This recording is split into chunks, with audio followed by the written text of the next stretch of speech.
आज की इस वीडियो में हम बात करेंगे कि लोहरदगा लोकसभा सीट से इस बार 2024 के लोकसभा चुनाव में कौन चुनाव जीत रहे हैं। नमस्कार, मैं हूं आपके साथ निजाम खान। आप देख रहे हैं राष्ट्र संवाद। राष्ट्र संवाद में आपका स्वागत है। आगे हम चर्चा की शुरुआत करें इससे पहले आप लोगों से एक छोटा सा रिक्वेस्ट है। अगर आप लोग हमारी खबर को फेसबुक पर देख रहे हैं और अगर अभी तक हमारे पेज को फॉलो नहीं किए हैं तो पेज को फॉलो कर लीजिए। यूट्यूब पर देख रहे हैं चैनल को अगर अभी तक सब्सक्राइब नहीं किए हैं तो सब्सक्राइब कर लीजिए, लाइक कीजिए और इस विषय में अंत में कमेंट कीजिए। और वीडियो अगर आपको पसंद आता है तो इसको शेयर भी कीजिए। तो आइए करते हैं चर्चा की शुरुआत।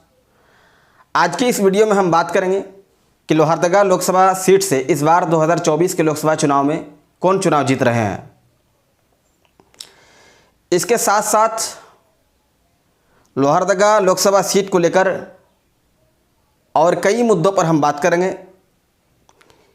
इससे पहले हम जान लेते हैं कि लोहरदगा लोकसभा सीट से इस बार कौन कौन चुनाव मैदान में है और किसके बीच मुख्य मुकाबला है। तो सबसे पहले हम बात करते हैं भारतीय जनता पार्टी की तरफ से कि इस बार 2024 के लोकसभा चुनाव में लोहरदगा सीट से कौन प्रत्याशी है। तो भारतीय जनता पार्टी की ओर से समीर उरांव प्रत्याशी है। वही कांग्रेस की अगर बात कर ली जाए तो कांग्रेस की ओर से सुखदेव भगत प्रत्याशी है। इस वीडियो में हम आगे यह भी बात करेंगे कि क्या लोहरदगा लोकसभा चुनाव इन दोनों के मुख्य मुकाबला के बीच के साथ साथ क्या यह मुकाबला त्रिकोणीय मुकाबला होने वाला है या फिर ये दोनों के बीच ही मुख्य मुकाबला रहेगा। क्योंकि इसमें एक और प्रत्याशी जो है कि वो भी चुनाव मैदान में है जो कि निर्दल से है, चमरालिंडा। इसके अलावा और भी कई प्रत्याशी है, यानी यहाँ पर कुल मिलाकर कहा जाए तो कुल 15 प्रत्याशी जो है कि चुनाव मैदान में है। और बाकायदा यहाँ पर जो है कि चुनाव प्रथम फेज में यानी कि 13 मई को झारखंड के प्रथम फेज में चुनाव यहाँ पर जो है कि संपन्न हो गया है। मतदाता जो है वो इन लोगों के भाग्य का फैसला अपने मत के प्रयोग से ईवीएम में कैद कर दिया है। अब हम बात करेंगे कि ये जो चुनाव है लोहरदगा में, क्या यह चुनाव दो ही के बीच मुख्य मुकाबला रहेगा या फिर त्रिकोणीय मुकाबला रहेगा। इससे पहले हम बात कर लेते हैं लोहरदगा लोकसभा सीट को लेकर। तो लोहरदगा लोकसभा सीट की अगर हम बात करें तो ये लोकसभा सीट जो है इसमें गुमला जिला और लोहरदगा जिला जो है कि पूरा कवर करता है और रांची जिले का कुछ हिस्सा कवर करता है।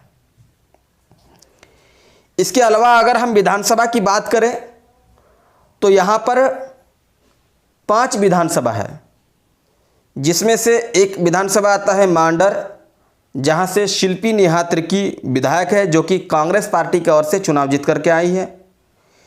सिसई विधानसभा से जिगा सुसारन होरो विधायक है जो कि झारखंड मुक्ति मोर्चा की ओर से चुनाव जीत करके आए हैं। गुमला से भूषण तिर्की विधायक है जो कि झारखंड मुक्ति मोर्चा से विधायक बने हैं। बिशुनपुर से चमरालिंडा विधायक बने हैं जो कि झारखंड मुक्ति मोर्चा से विधायक बने हैं।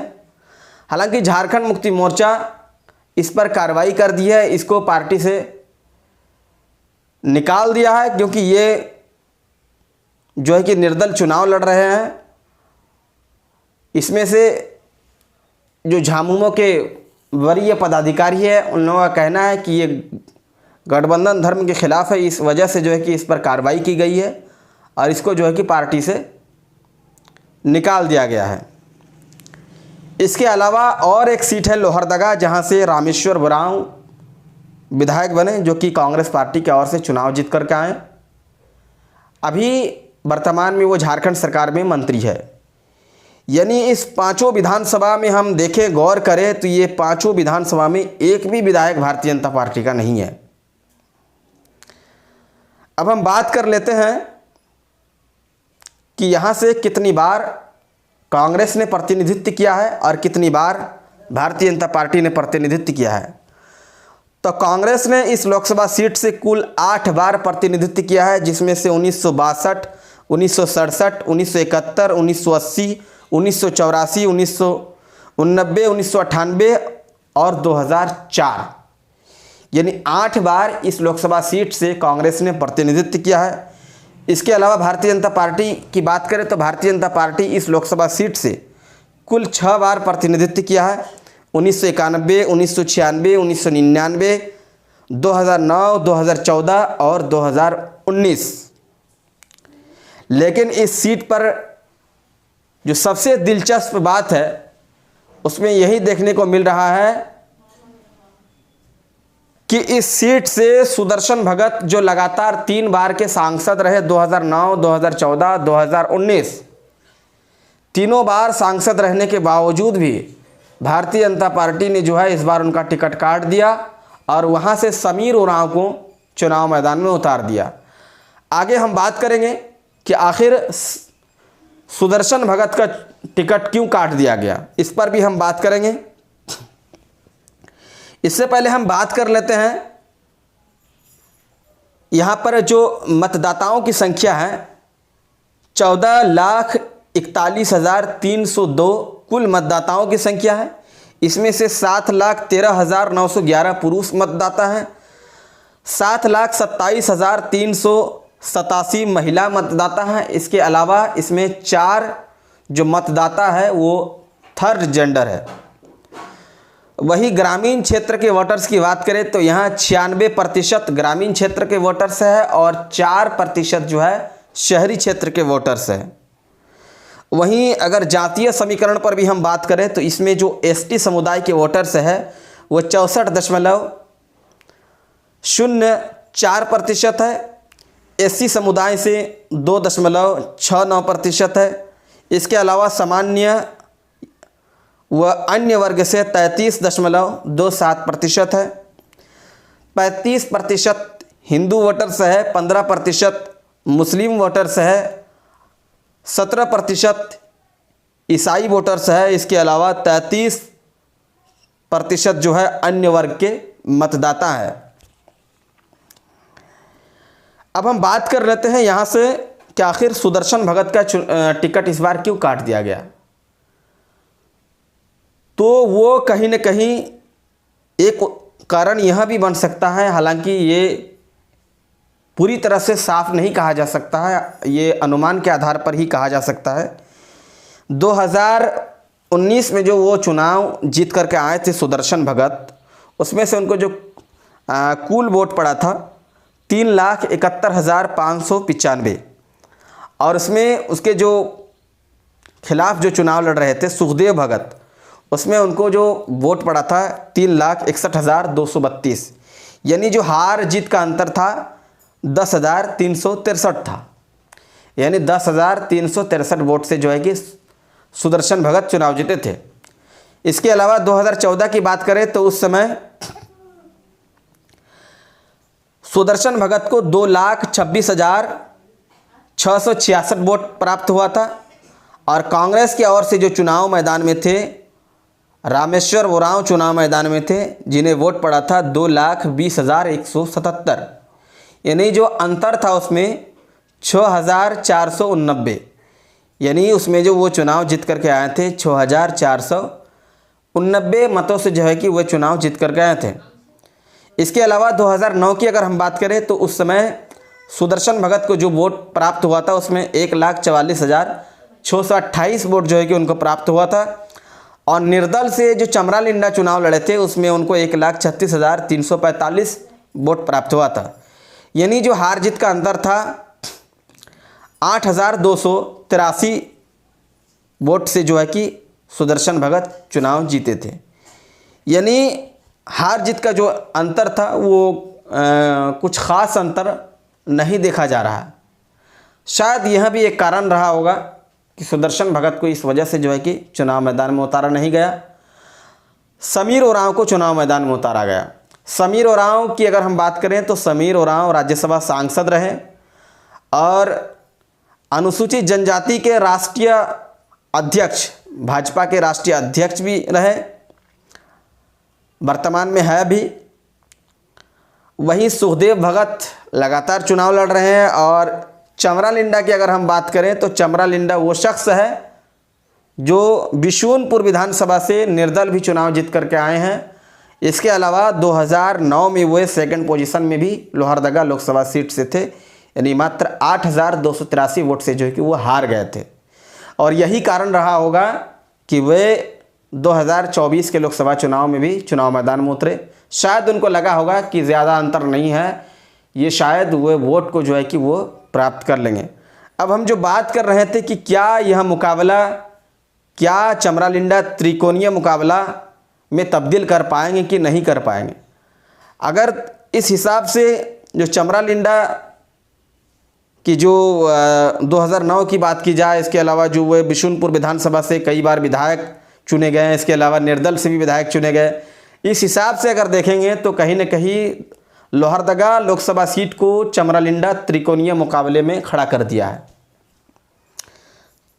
लेकिन यहाँ पर बात यहाँ उठ रहा है कि आखिर इस पर चुनाव कौन जीतेंगे, इस लोकसभा सीट से चुनाव कौन जीतेंगे।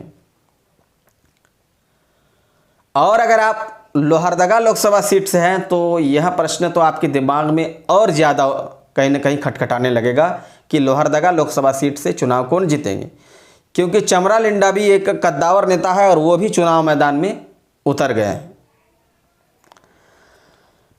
अब जिस तरह से जातीय समीकरण या फिर जो विधानसभा में कब्जा है इंडिया अलायंस का, जैसे पांचों विधानसभा है, पांचों विधानसभा में प्रत्येक विधानसभा में जो है कि इंडिया अलायंस का कब्जा है, एक को छोड़ दिया जाए। जहां से बिशुनपुर विधानसभा से चमरालिंडा विधायक है, वे जो है कि निर्दल है, यानी चारों विधानसभा में जो है इंडिया अलायंस का कब्जा है। जहाँ तक बिशुनपुर की भी अगर बात कर ली जाए तो बिशुनपुर भी चमरालिंडा का पूरा नहीं हो सकता है, कहीं ना कहीं वहाँ से भी लगभग 70% जो है वो इंडिया अलायंस का कब्जा माना जा सकता है, क्योंकि वो जो चुनाव जीते हैं कहीं ना कहीं पार्टी के बैनर में भी जीते हैं।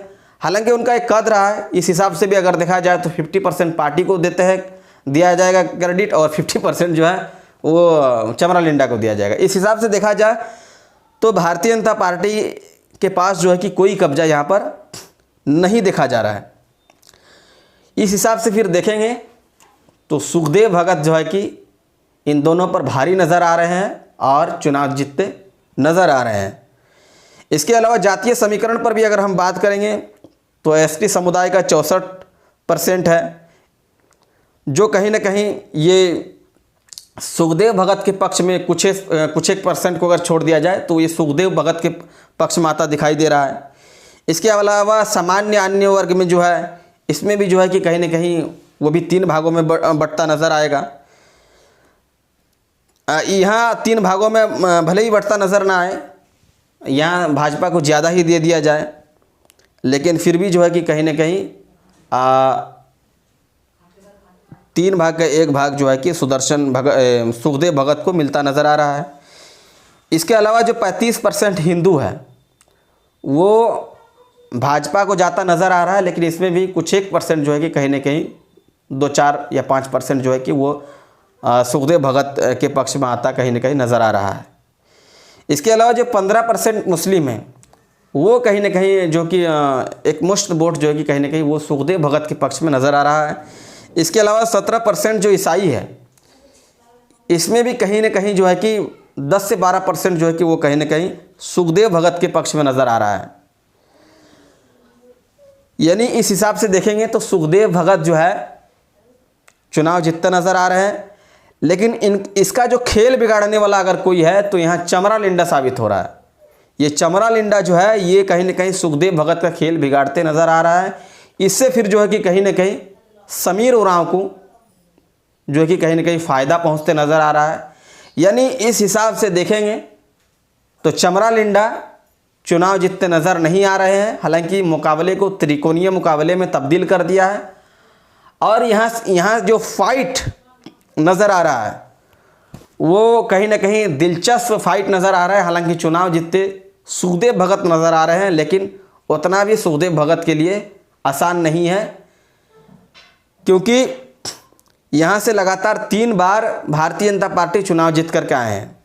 2009, 14 और 19 में जो है कि सुखदेव सुदर्शन भगत यहाँ से चुनाव जीते, यानी कि भारतीय जनता पार्टी चुनाव जीते हैं। और समीर उरांव भी जो है कि कद्दावर नेता है। यानी इस हिसाब से कुल मिलाकर देखेंगे तो यहाँ का फाइट ज़बरदस्त होने वाला है, मुकाबला त्रिकोणीय भी होने वाला है, क्योंकि यहाँ से चमरालिंडा चुनाव लड़ चुके हैं और सेकंड पोजीशन में रह भी चुके हैं। ये कहना कतई उचित नहीं होगा कि सेकंड पोजीशन में कौन होंगे या फिर कौन चुनाव जीत रहे हैं। यानी यहाँ का चुनाव जो है इस हिसाब से ही फिर देखेंगे तो त्रिकोणीय मुकाबला नज़र आ रहा है। और कौन चुनाव जीतेंगे तो 4 जून को ही स्पष्ट हो पाएगा। लेकिन थोड़ा बहुत नज़र अगर देखा जाए तो वो सुखदेव भगत के पक्ष में थोड़ा बहुत नज़र आ रहा है। लेकिन अभी यहाँ कहना बिल्कुल उचित नहीं होगा। 4 जून को ही स्पष्ट हो पाएगा। 4 जून को जनता किनके पक्ष में परिणाम देती है यह तभी स्पष्ट हो पाएगा। बाकी आप लोगों को क्या लगता है यहाँ से कौन चुनाव जीतने जा रहे हैं, कमेंट बॉक्स पर ज़रूर बताएं।